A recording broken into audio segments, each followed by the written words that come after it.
situatën në rajon në Kosovë me një deklaratë që na ka prekur gjithëve që ka ardhur nga Serbia e ministres serbe, e cila deklaroi që nëse do të kishte vetën e Miloševićit në 98-ën,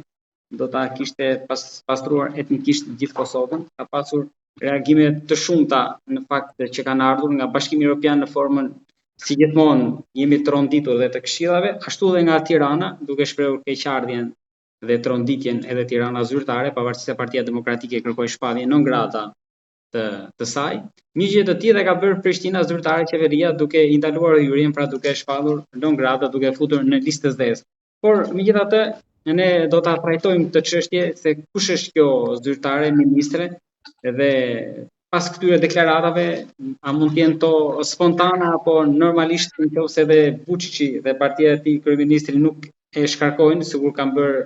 thirrje një pjesë nga Europa, duket se në mënyrë indirekte apo direkte i mbështesin dhe ato deklarata, në qoftë se nuk ka një lëvizje. Pra, për gjitha këto do flasim me kolonelin Ysen Gecaj. Zotë Gecaj, përshëndetje dhe faleminderit. Përshëndetje ju edhe të shikuesve tuaj. Faleminderit shumë kolonel. Po kush është kjo së pari? Më duket se ministria ka lindur në Pej. Ashtu duket, por për sa i përket kësaj deklarate, në fakt për spaku për ne këtu në Kosovë nuk është kjo një risi, është një diçka që ne dim se është kultivu për vitet e tona në Serbi,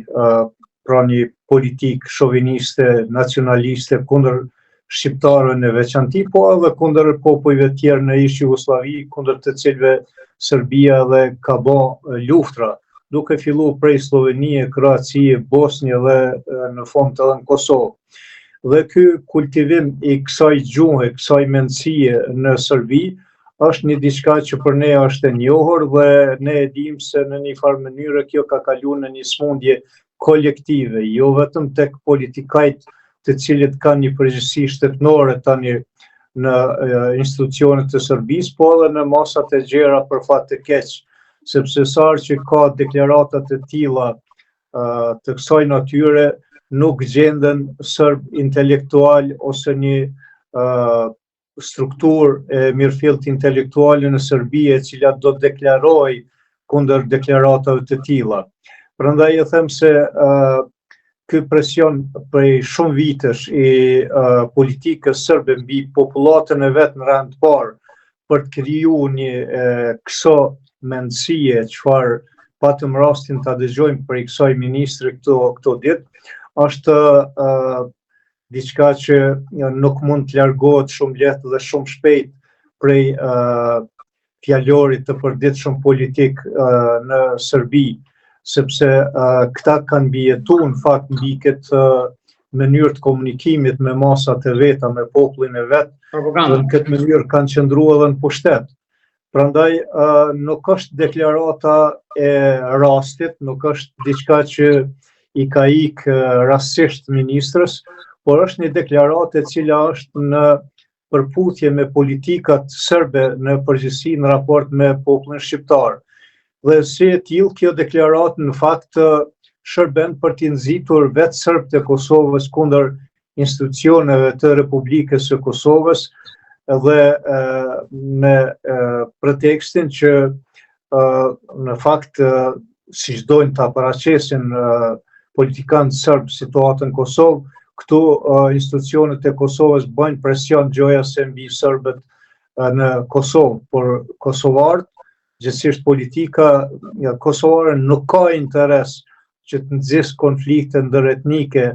për shkak se të gjitha këto probleme që ndodhin në mes serbëve dhe shqiptarëve në Kosovë janë probleme të cilat i shkaktojnë problem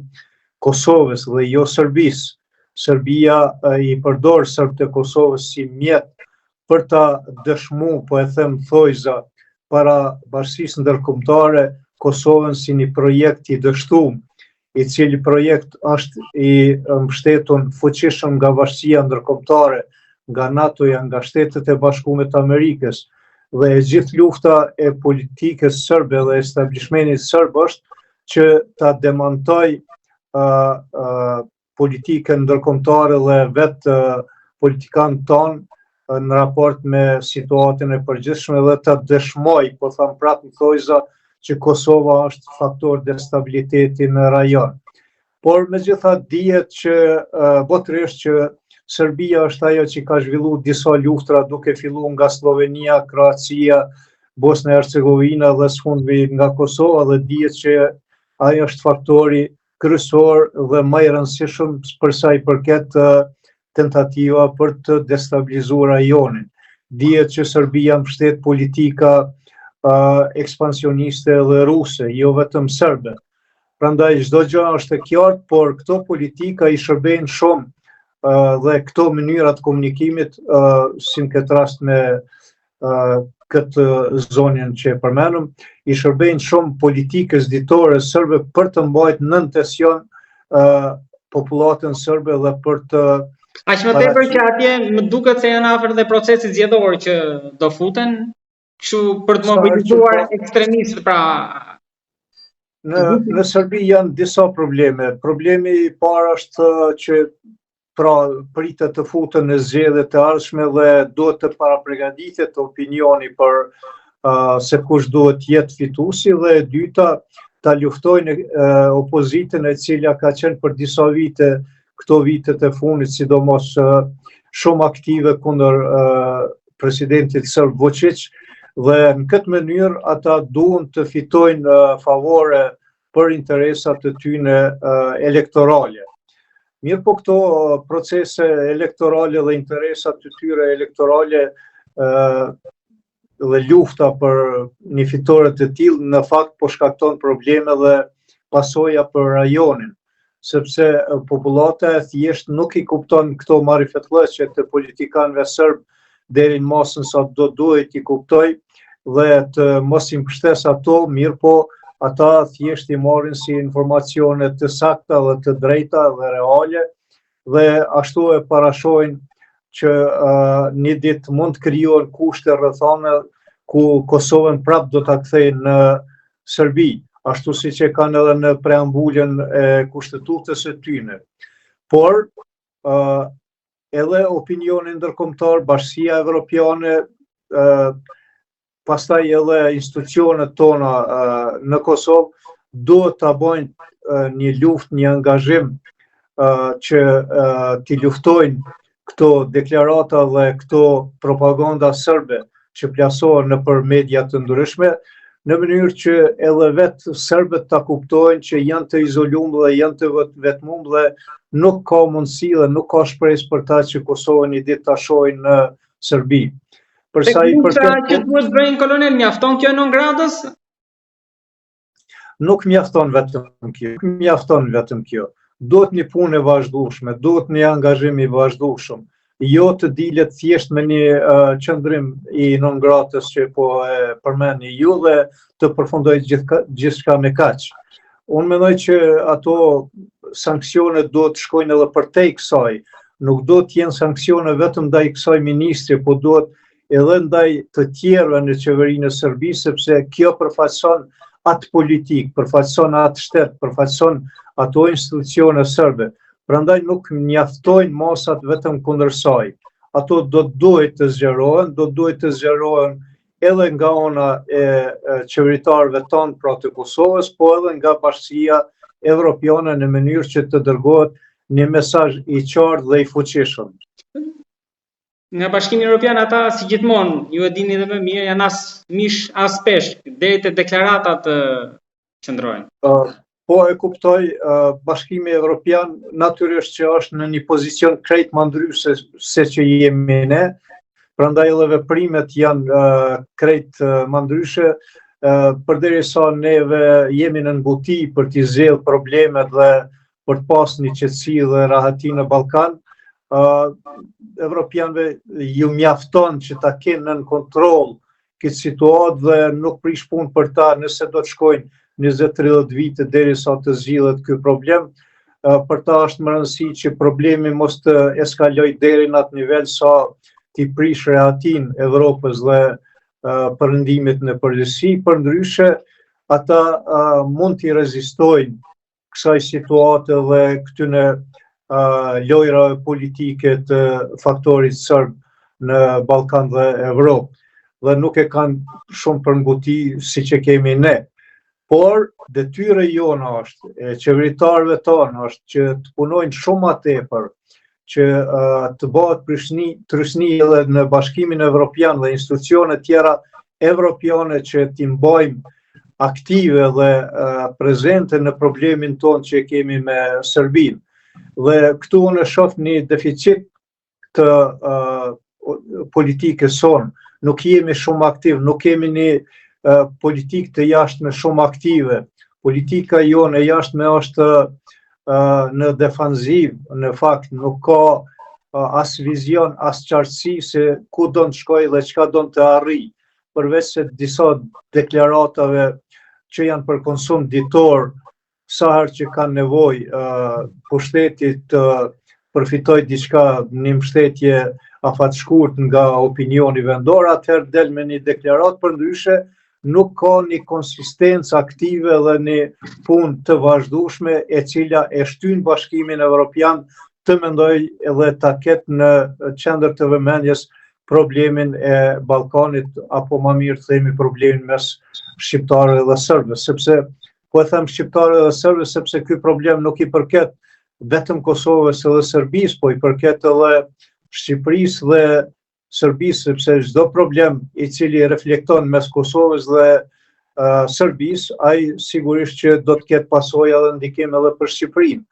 Prandaj është e nevojshme që të ketë një front të përbashkët dhe jo të ketë për fat keq përçarje siç ka në këtë kohë dhe në këtë moment mes të dy kryeministrave të dy shteteve tona që është për keqardhje. Por tani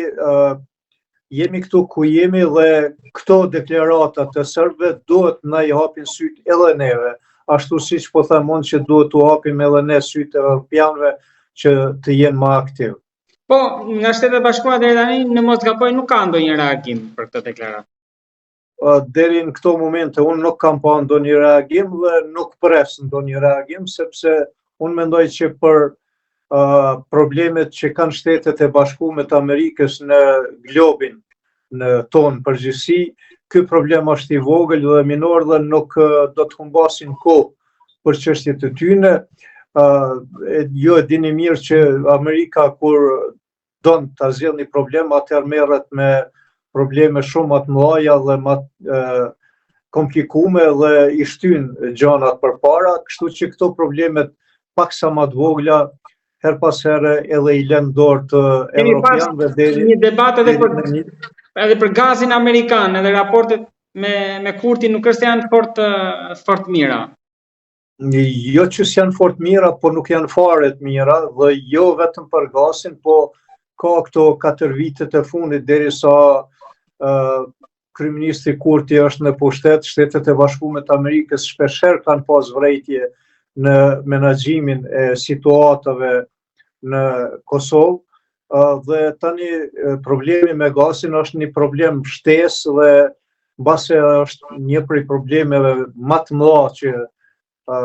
janë me Shtetet e Bashkuara të Amerikës, për vetë faktin që Shtetet e Bashkuara të Amerikës jo se kanë ndonjë profit shumë të madh në kuptimin e përfitimit ekonomik, sepse krejt Kosova sa mundet me shpensu gaz, shpenson një lagje e New Yorkut, dhe ky profit nuk është ku me ditë sa i madh, po është në kuptimin gjeostrategjik një problem me peshë dhe rëndësi, sepse është krejt ndryshe kur influenca e Shteteve të Bashkuara dihet që është dominante në këtë rajon dhe tentatives për të pengu kjo influencë nga qarqe të ndryshme, qoftë edhe nga qeveria e Kosovës. Prandaj ky problem nuk është për të nënçmuar, është një problem serioz dhe ky problem nuk është i ditëve të sotme, është problem që zgjat me vite, sepse amerikanët në kalume kishin mbështetë edhe projekte të tjera për energjetikën në Kosovë dhe kundër atyre planeve të asaj kohe kishte dalë pikërisht Albin Kurti. Prandaj po e them që ky problem nuk është i ditëve të sotme, është i ditëve prej shumë herët. Po ta potencoj edhe një element tjetër për sa i përket këtij problemi, kjo nuk është pra çështja e gazit nuk është çështje vetëm ekonomike, është çështje edhe sigurisë, është çështje edhe mbrojtjes, sepse energjetika sot është element i rëndësishëm dhe kyç mund të themi i mbrojtjes. Prandaj me pranimin e një projekti të tillë në Kosovë, sigurisht që edhe aspekti i mbrojtjes do të fuqizohet dhe Kosova do të jetë më e sigurt për shkak se atëherë një fuqi apo superfuqi ndërkombëtare synon të mbrojë edhe asetet e veta ekonomike që i ka këtu në Kosovë, ku përveç Kosovës dhe qytetarëve të saj që përfiton edhe kjo superfuqi në aspektin gjeostrategjik, sepse në atë ekonomik e tregova se sa mund të fitoj. Tek raporti mes njëri tjetrit, zoti Gesaj, mendoni që Shqipëria duhet mjaftohej vetëm me këtë deklaratë për ministren serbe, apo duhet të ishte sinkron me Prishtinën për shpalljen non grata, sikur kërkoi dhe Partia Demokratike? Në fakt, Prishtina do duhet ishte në sinkron edhe me, si që thash më herët, Bashkimin Evropian, edhe me qeverinë shqiptare, edhe me krejt institucionet tjera relevante të cilat mund të ndikojnë në rregullimin e këtyre çështjeve.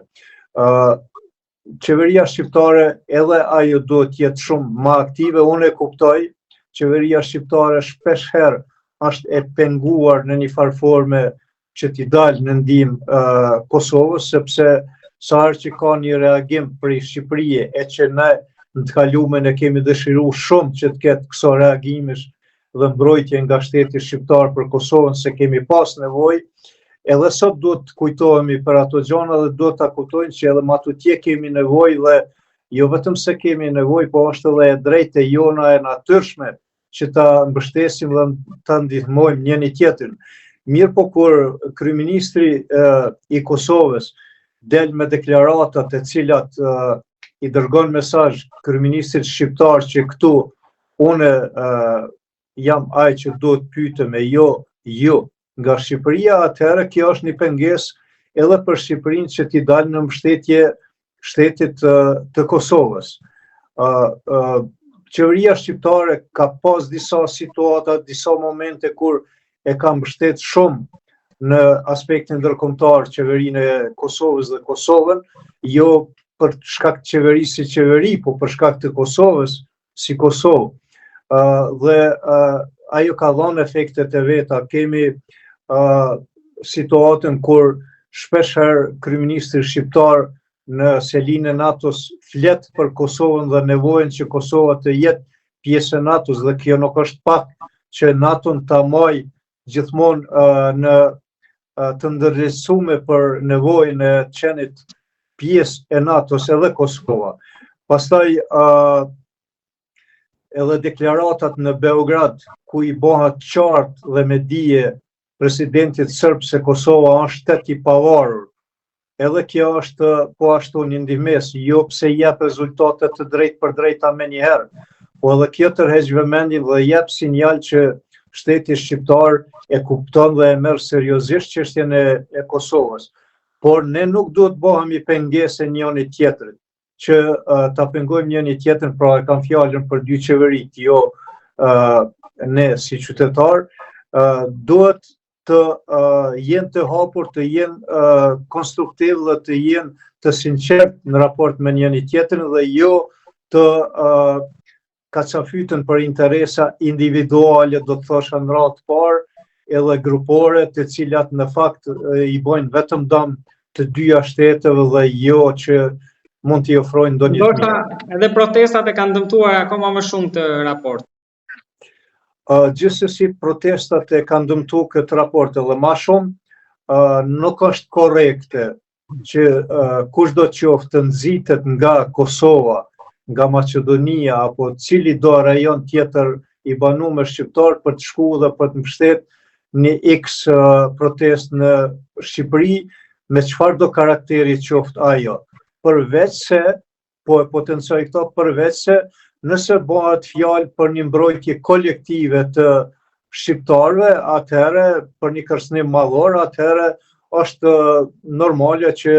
tjetë reagimi gjithëmbashëm. Përndryshe, për politikat menaxheriale të cilat I përkasin qeverive të caktume nuk do të duhet që të interferohet prej njënit shtetë në tjetrin. Unë këtë pikë kam edhe vërejtjet e mia për sa I përket edhe kryeministrit tim këtu në Kosovë, I cili duke mbështet grupe të caktume qoftë në Kosovën lindore, në Preshevë, Bujanovcë dhe Medveç, ku janë përqata një shqiptarët si pasojë e animit të kryeministit, ka një grupacion I caktuar qoftë në Maqedoninë e Veriut apo edhe në Shqipëni, këto vetëm sa dëmtojnë kombin ton përgjithësi dhe shtetin ton. Për shkak se po e marr vetëm shembull Kosovën lindore, Preshevë, Bujanovcë, Medveç, kryeministri edhe I Kosovës, edhe I Shqipërisë kanë detyrë dhe obligim të shqetësohen për problemet e të gjithë shqiptarëve që janë atje, jo të grupeve të caktume, sepse mbështetja e grupeve të caktume e përçon popullatën e atjeshme dhe jep sinjale të gabueshme edhe të kundërshtarët tanë, në këtë rast të Serbia. Prandaj mendoj që kryeministri Albin Kurti ka bërë gabime të rënda me këtë qasje që e ka pas edhe në Maqedoninë e Veriut, edhe në Shqipëri, edhe në Kosovën lindore, e në veçanti tani me këto protesta duke I mbështetur përmes aktivistëve të saj në Tiranë. Këto protesta duhet vlerësuar edhe nga një këndvështrim tjetër. Për fat mirë, ne tani kemi përmbush disa kapituj si Shqipëri, po them, në Bashkimin Evropian dhe ishte ky një moment tepër I rëndësishëm dhe I ndjeshëm politikisht për Shqipërinë dhe tentativa për të rrëzuar një qeveri në këtë kohë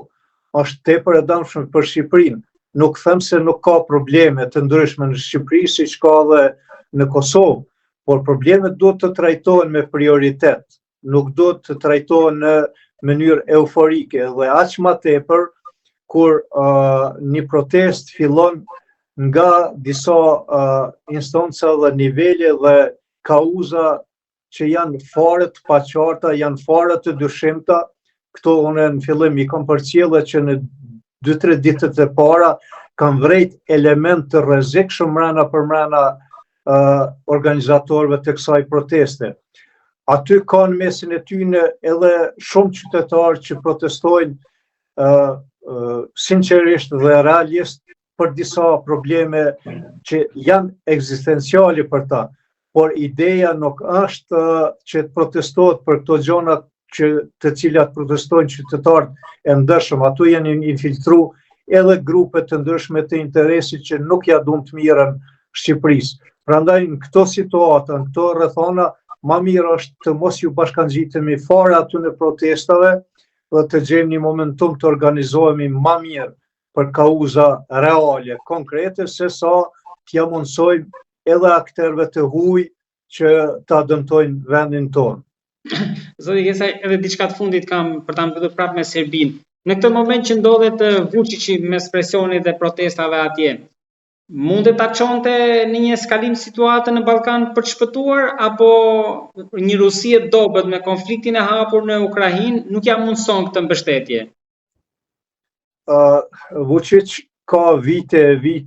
që nga fillimi I luftës në Ukrainë që ka jetu me shpresën që do të merr një sinjal të fuqishëm në luftën e Ukrainës,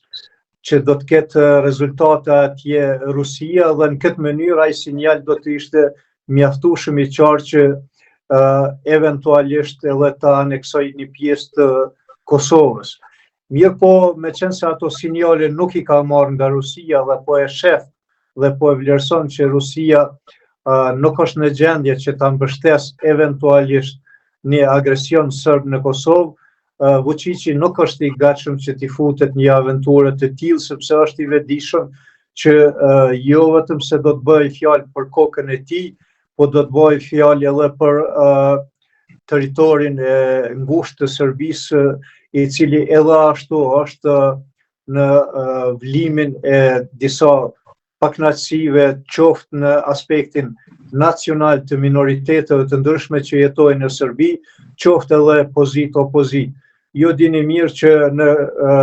Vojvodin jetojnë një numër i madh i minoriteteve të cilat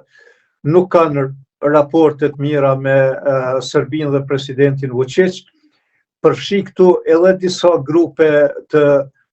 serbëve të cilët jetojnë në Vojvodin dhe të cilët kanë pas një jetë të mirë dhe kanë pas një tretman të mirë përderisa nuk ka ardhur Vučić në pushtet. Dhe po ashtu është pjesa tjetër, siç është Kosova lindore, po e quaj ashtu Presheju, Bujanovci dhe Medveç, dhe Sanxhaku i Novi Pazarit i populluar me popullat po ashtu për fatkeq shqiptare, po të asimiluar në musliman si rezultat i ndikimit të fesë. Dhe këto grupe minoritare sigurisht që në një situatë caktuar do t'i shkaktonin edhe të lashë dhe probleme të brendshme Serbisë nëse ajo do të tentonte. Ndoshta po një 90-2, një çarje tjetër, ndarje, nëse do shpërthente nga brenda? Sigurisht që do të vinte një momentum i tillë dhe do të pasonte një çarje brendshme dhe një ndamje e disa pjesëve të apo tentativë për ndamje të disa pjesëve të saj, varet aty tani sa deri në çfarë shkallë do të eskalonte problemi. Po nëse Vučić do të mendonte që të futej në probleme serioze, atëherë edhe këto çarje të brendshme do të ishin tepër serioze për ta. Zoti Kesaj, të falenderoj shumë për bisedën dhe për bashkëpunimin. Të jam mirënjohës shumë për kohën dhe për mendimet që ju ndat me publikun tonë. Faleminderit juve, gjithë mirat. Kolonel